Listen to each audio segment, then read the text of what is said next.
Office in Fort Worth has issued a severe thunderstorm warning for Cook County in north central Texas until midnight at 10:56 p.m. National Weather Service meteorologists detected a severe thunderstorm capable of producing golf ball-size hail and damaging winds in excess of 60 miles per hour. This storm was located 6 miles north of Munster, moving south at 10 miles per hour.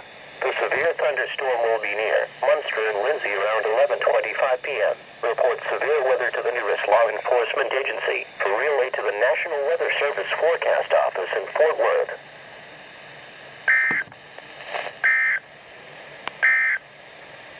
A severe thunderstorm warning remains in